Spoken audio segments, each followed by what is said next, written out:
नमस्कार, मैं हूं ठाकुर रश्मि सिंह और आप देख रहे हैं द यूपी खबर। अगर हमें पता होता कि विकास इतना महंगा होगा और इस विकास के लिए हमें ये कीमत चुकानी पड़ेगी तो हम बिना विकास के रह लेते। आज देश के आजाद 75वां वसंत के बाद जितने भी गौरव वाले काम हुए थे, आज की इस मोदी सरकार ने सारे गौरवपूर्ण इतिहास वाली कंपनियां, खासकर की सरकारी कंपनियां विशाप बन गई हैं। साल 2014 से मोदी सरकार सब कुछ बेचते आ रही है। इसी क्रम में अब देश की महिला वित्त मंत्री निर्मला सीतारमण फिर से सरकारी संपत्ति बेचने की घोषणा कर दी है, जैसे कि हवाई अड्डा, रेलवे, सरकारी होटल, बंदरगाह आदि को बेचने की प्रक्रिया शुरू होने वाली है। इतना ही नहीं, सरकार अब सरकारी कॉलोनी भी प्राइवेट कंपनियों को बेचने की तैयारी में है। केंद्रीय वित्त मंत्री निर्मला सीतारमण ने सोमवार के दिन नेशनल मोनेटाइजेशन पाइपलाइन योजना की शुरुआत की। इसके तहत सरकार अलग अलग क्षेत्रों के सरकारी संपत्तियों में सरकार हिस्सेदार बेचेगी या फिर संपत्ति को लीज पर देगी।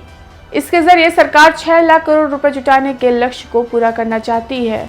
और तो और केंद्रीय मंत्री ने यह भी बताया कि लीज पर देने की प्रक्रिया 4 साल की होगी, यानी कि साल 2025 तक यह जारी रहेगी। सबसे हैरत वाली बात यह है कि मोदी जिस प्रदेश से आते हैं वहां के वडोदरा स्टेशन भी इस बार बिकने वाली लिस्ट में है।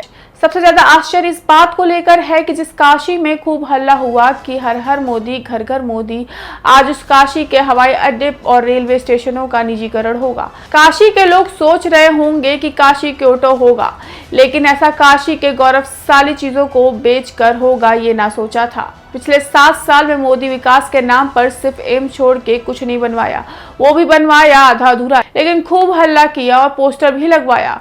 खूब चिल्लाए कि सरकार 33 ट्रिलियन डॉलर इकोनॉमी पर काम कर रही है, लेकिन सरकार इस प्रकार सरकारी संपत्ति बेच के 3 ट्रिलियन डॉलर वाली इकोनॉमी बनाएगी, ये सिर्फ मोदी जी को ही पता था।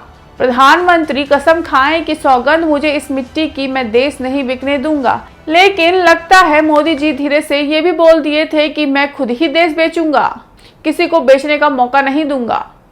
ठीक है मोदी जी, आप सब बेच दो, लेकिन ये रोज रोज के जुमले तो ना दिया करो कि ये कर दूंगा, वो कर दूंगा। एक ही बार बता दो कि कल तक जो सरकारी था मोदी राज में, वो सरकारी नहीं रहेगा। फिलहाल अभी तक के लिए इतना ही। नमस्कार।